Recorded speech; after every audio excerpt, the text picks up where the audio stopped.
Scream Queens. Gossip. Gossip. Bonjour, this is Scream Queens. Would you like some gossip? I would love some gossip, por favor. Ah, but who are you, madame? Nope, that's Spanish. S'il vous plaît. Ah. S'il vous plaît. Je m'appelle Beck Charwood, comédienne, writer, your new best friend.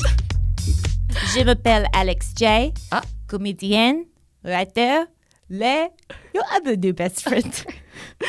If this is someone's first listen, they're out. Welcome, everyone. Don't worry. Don't adjust your sets. Unless you love that. Anyway, let's look. Just let you know real quick, in case you're confused by the accents going on. This is Screen Queens, the podcast where we watch everything on your screens. This is Monday's episode where we talk about pop culture.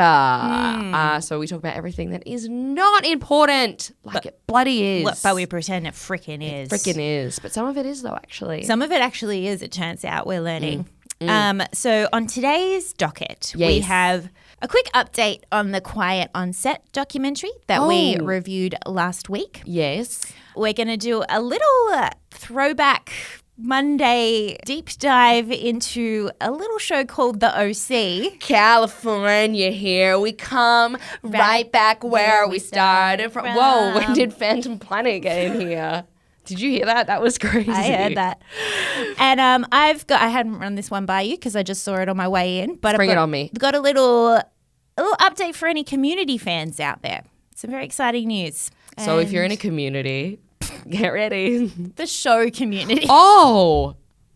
Just people in a general community. I forgot for a second there was. I should have said Community, the show. No, that makes more sense. It's of been where a we are while. on the Screen Queens podcast, that you wouldn't just be talking about the physical communities that people live in. This isn't the Society and Culture podcast. This is the Screen Queens podcast.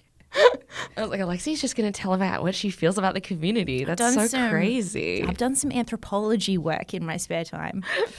I'm also going to talk about Coachella for a little bit. Wait, so you mentioned briefly before we got in here about this Quiet on Set thing. What is the update? So, look, I'm eating my words a little bit. Okay. In last week's review episode, we did Quiet on Set, and at the end of the episode, I spent a little bit of time praising the documentary makers. Well, in the documentary as well, at the round table at the end, they were like, "Thank you to the producers." They really were, They especially really jazzed Drake him up. was saying, how comfortable they made him feel and how much they could open up. Anyway, since the documentary has come out, and especially since episode 5 has come out. Which, again, don't watch episode 5 if you've... Now that I've planning had a on bit it. more time to sit with it, I really didn't like it, actually. I really didn't like episode 5. I think I was just processing it last week, but yeah. We wanted to watch the whole thing because we wanted to tell you guys. Yes. Have the whole thing. And now we have the whole thing. We say, you don't need the whole thing. Bother with Ep 5. It was weird, and that's the kind of energy that's being brought with this backlash that's happening, was the energy of Ep 5. So since it's come out, there's been a few contributors who were either approached and included in the doc or approached and decided not to be included or whatever, who have come out and said the practices of the documentary makers was not good behind the scenes. Yeah, such a bummer. No. Such a bummer. Oh my God, that's some inception right there of awful behavior on set. No. Exactly. And so there's this one woman, especially Raquel Lee Bolo. She was in the documentary. There was only 2 black women interviewed. She was not the one who came back for the Ep 5, but she was just kind of featured around. She had a few little talking heads. Oh, yeah. So I did notice that during the first 4 episodes, she wasn't featured a lot, but it felt like she had stuff to say. Anyway, so she has come out and said, she did a big TikTok on it, like a big talk to camera, really emotional. And she said basically that when she was approached and interviewed, they wouldn't tell her what it was about or what the main aim of the documentary was to expose sexual assault, Drake Bell. And so there was just a lot of really sneaky practices around getting these people to contribute, and they just a lot of just not, it sounds like reality TV almost, just a lot of not telling them what it's about, a lot of pressuring them to speak when they didn't want to speak. Raquel wasn't invited to the panel ep and she felt really strange about that. Nearly no one in that panel. There was like 5 people. And then that new guy who wasn't featured at all for the first 4 episodes came in and had a big chunk, and he was basically like, I don't know, I did remember thinking at the time, like, this guy feels like he's just trying to jump on the gravy train. Like he didn't have anything really to add to the story. But they got him instead of asking the previous contributors back. She said she got a call the morning Ep 5 was coming out from the production, just saying like, hey, FYI, we're doing another Ep. And some of the footage, because you know in Ep 5 when they said never before seen footage? Yes. And it was just outtakes that didn't make it to the first. Yeah. It was very like sensationalized kind of language. It was. So they used a bunch of her clips that didn't make it to the first 4 eps, but they didn't check with her. So she was told that she would be featured in Ep 1 and Ep 4. And that's what her contract stipulated. That's what she was comfortable with. She saw screeners, before they came out. Ep 5 comes out the morning of it coming out. She gets a call being like, hey, there's a whole new episode coming out. There's a roundtable we didn't invite you to, but we're going to use some of your footage that didn't make it to the first 4 episodes. And you can't say anything about it, basically.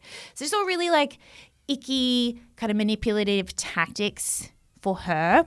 There was this lady, Chelsea Fagan. Now she's a TikToker and she's a journalist. And she was heavily featured in the first 4 episodes. She was not affiliated with Nickelodeon at all, but she had interviewed one of the child actors, and in all of the stuff I was reading about it, they didn't mention who the child actor was, I think out of respect. Yes. So she's interviewed a child actor in the recent past on her podcast, one of the Nickelodeon stars. And so then the production company approached Chelsea Fagan and asked if they could use footage from her podcast interview with this person to use in the documentary. And then Chelsea said, no, I don't feel comfortable with that. Let me check with the interviewee. Yeah. The interviewee said, no, I don't feel comfortable with that. I don't want to be featured at all. And then they still used a lot of the footage and they hadn't licensed it.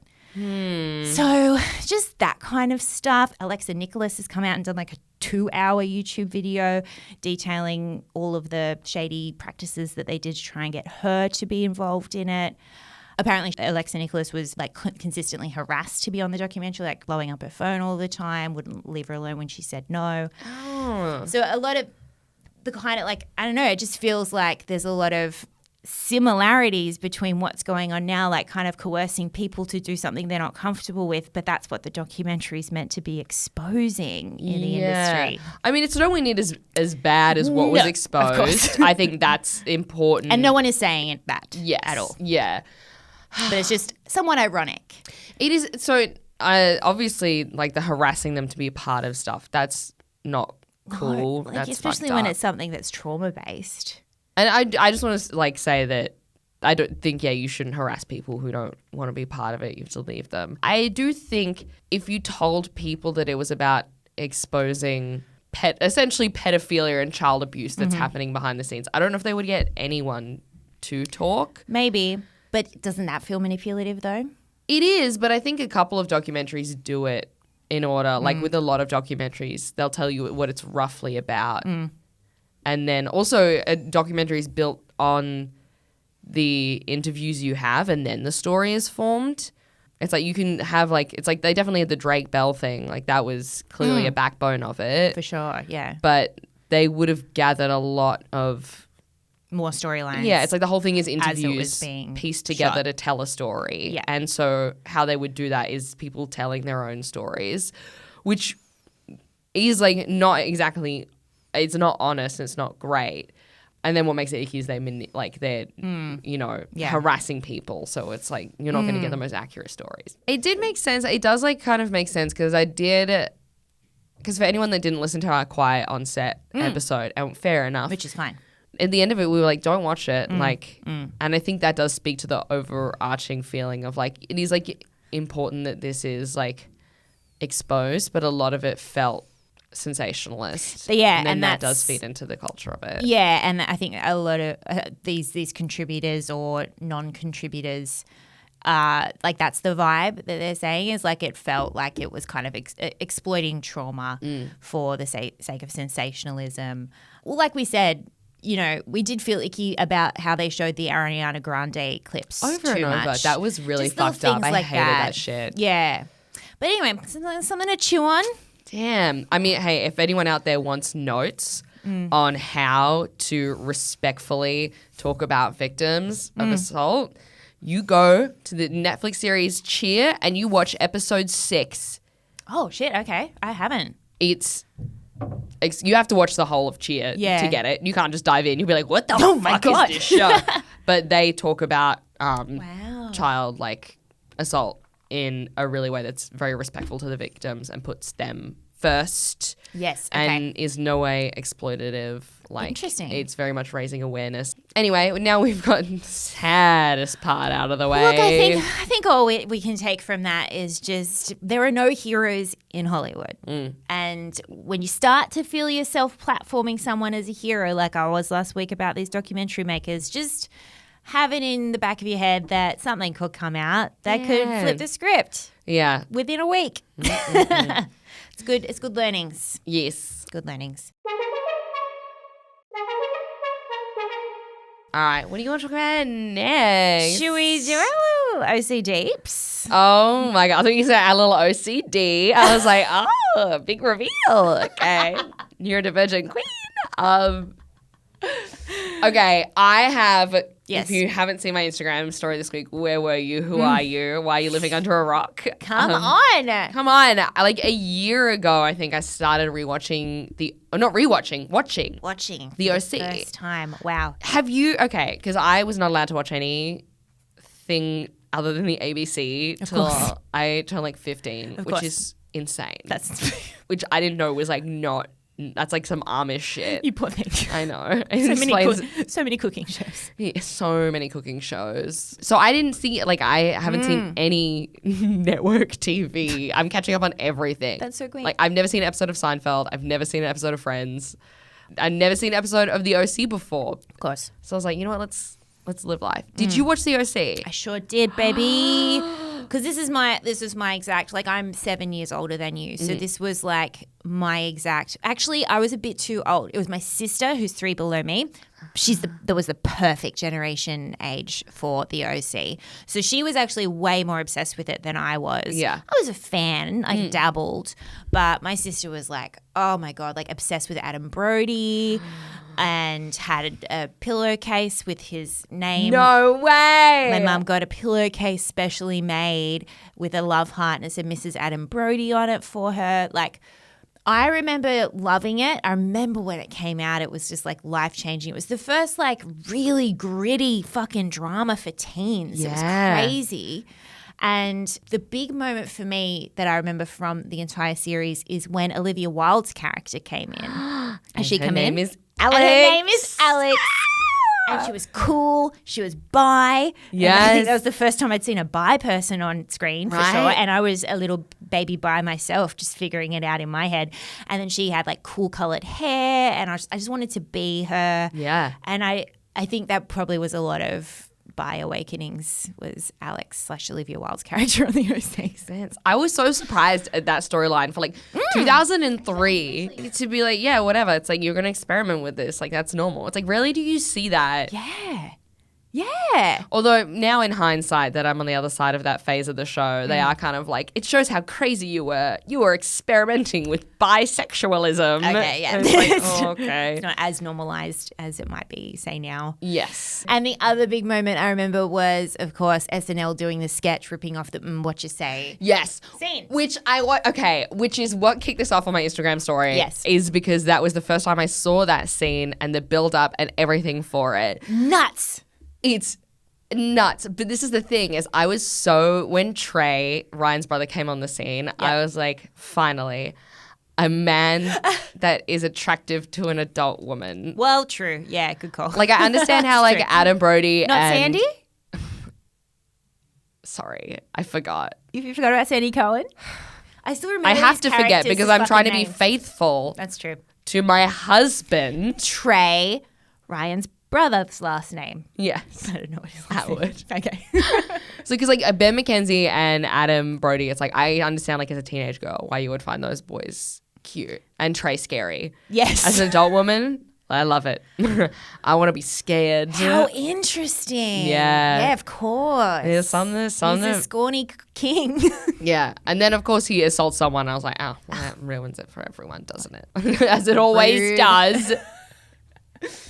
But so when he got shot, I was like, no, he can't be. There's no redemption. Yes. Did he die? No. No. Spoilers. I can't remember. For a TV show that came out over 20 years ago. He did not die. Okay. But so I was like, this is ridiculous. Trey should have been cast as Ryan. And I posted about it. And I got so much backlash. Really? Alexia, there was people, I was like, I didn't put on these things, like, do I need to go to jail because I'm attracted to Trey Atwood? And people were like, yes, go to jail. What the fuck is wrong with you? Can I confess? Yeah. When I saw that story of yours last night, I genuinely had just an instinct visceral reaction of like, what are you doing, Trey? I haven't watched this show in 20 years. I don't have an opinion, but it's just so ingrained in me that Trey's the bad guy. And my genuine reaction was, Beck, come on. Yeah. And then I caught myself, what are you doing? I don't care. Yeah, you're right. She was a bad girl. Fucked up. That was literally going to be my next line. I did some bad things. It's been in my head all week. Me too. Every day since we recorded that episode talking about JoJo Siwa. I come as a bitch. I should have known better. It is catchy. It is, unfortunately. And we have to thank that Brit lady for that. Yes. So anyway, sorry to anyone who was upset or disappointed in me. I want to say that I was You're not alone. I was too. I'm attracted to Logan Marshall Green. Okay, not Trey's character.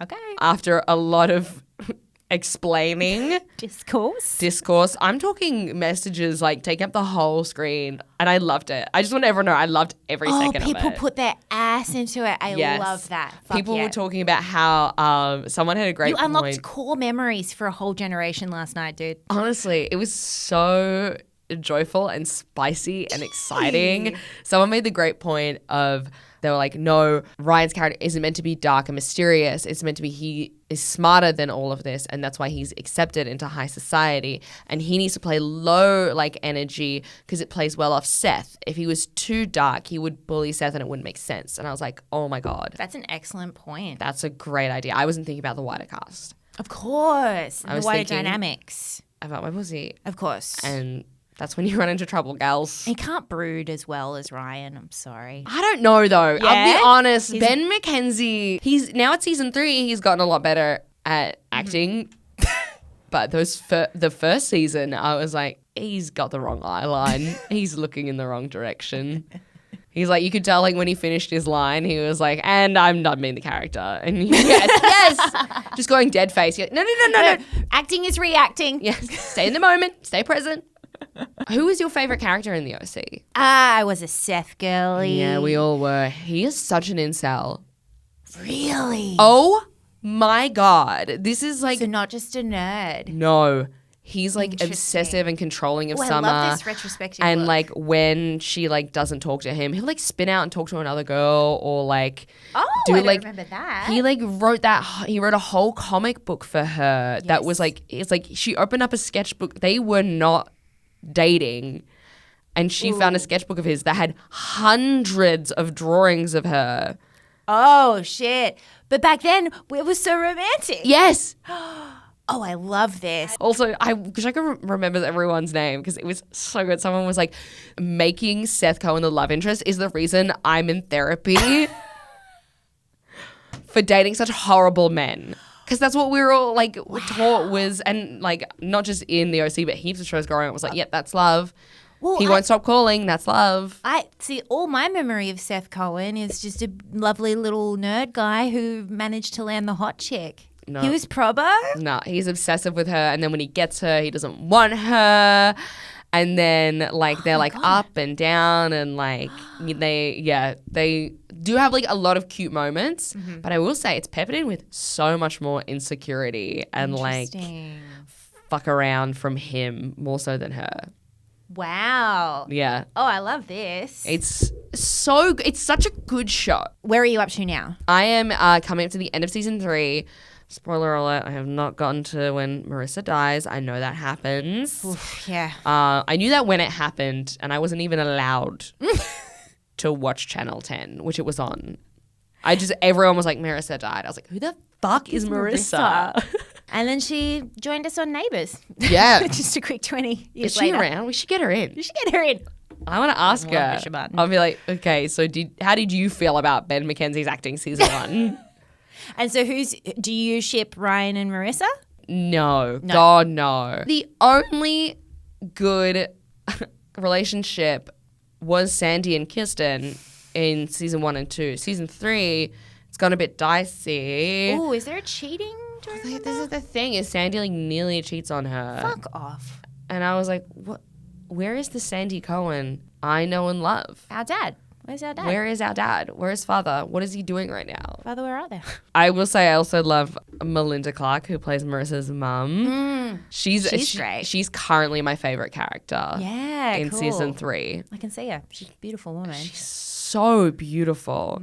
And also what I'm really liking about it is that everyone is like, Botox and filler isn't as popular around this time. It's like everyone's definitely still getting something done. Interesting. But people have like Julie Cooper, the character, has like lines on her face and like you can see her pores and texture, but she's still like an extremely beautiful woman. And like, I love that. It's so lovely to see. So I also think because Mick G, who is the EP, also is the director of one of my favorite movies of all time, Charlie's Angels.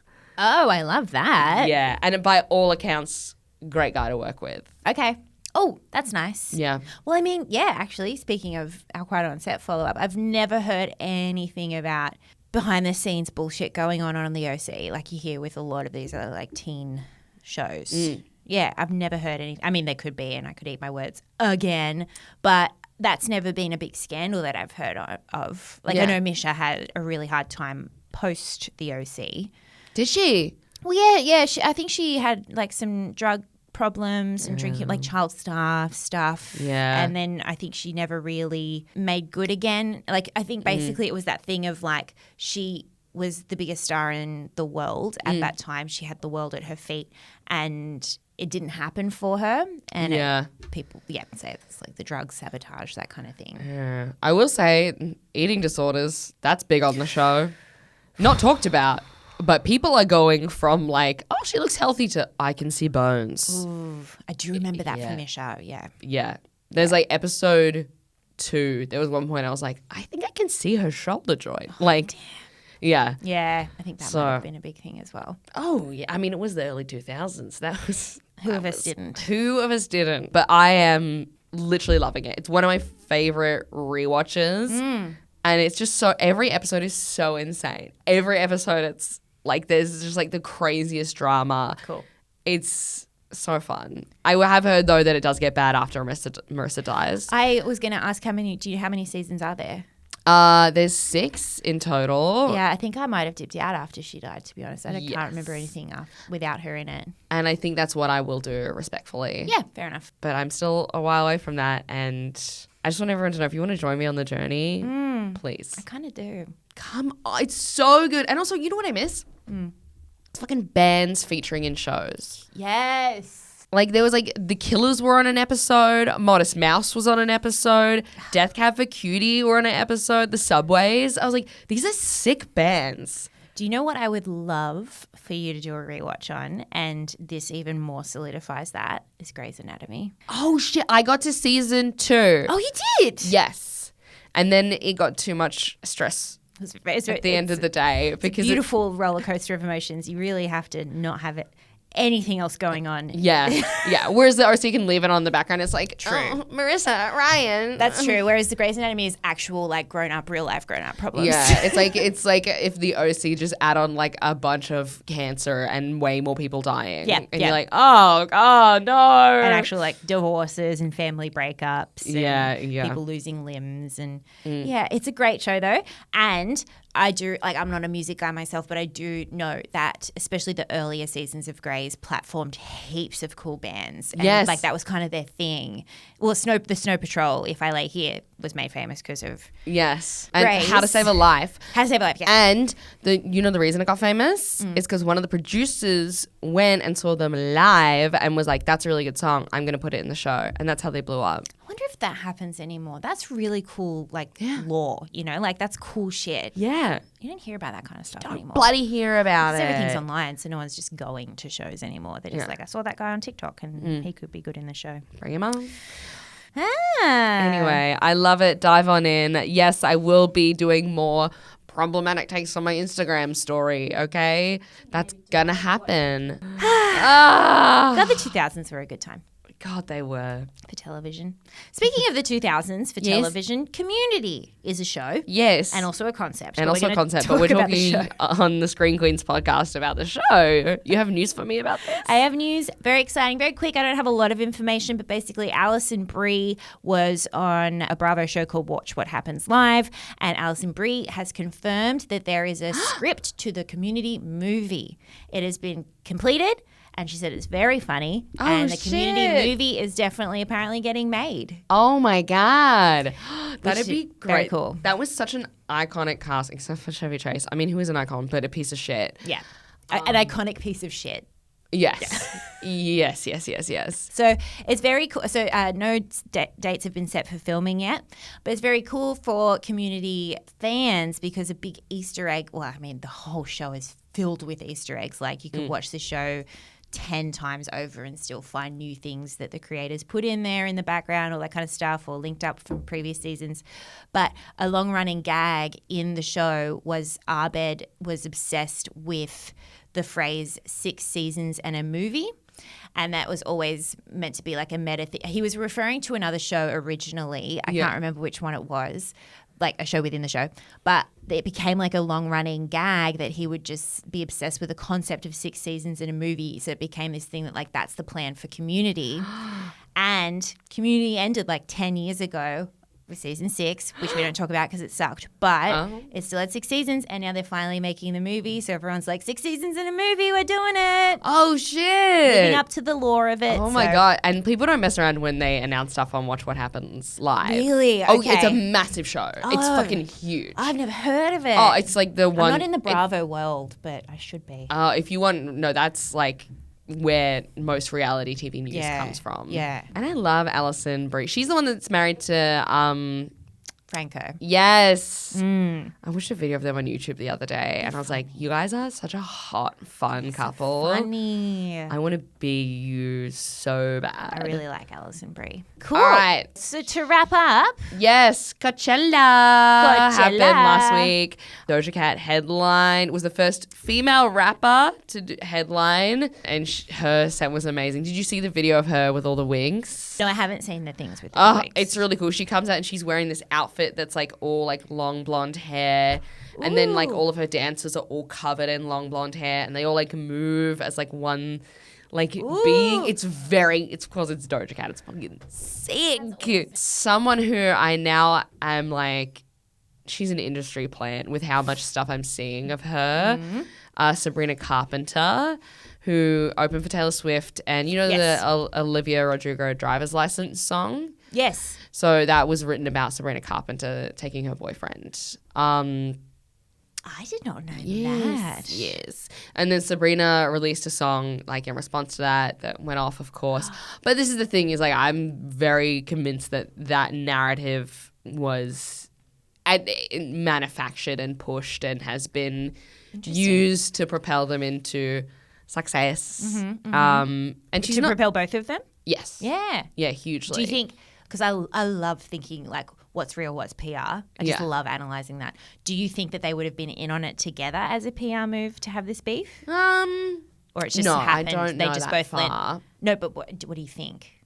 Or did it just happen and then that both teams have been like, let's use this to our advantage? I think they would let each other know. Like, I think they would be like, I'm going to do this. And they'd be like, okay. All right. Well, me too. Yeah, go for it then.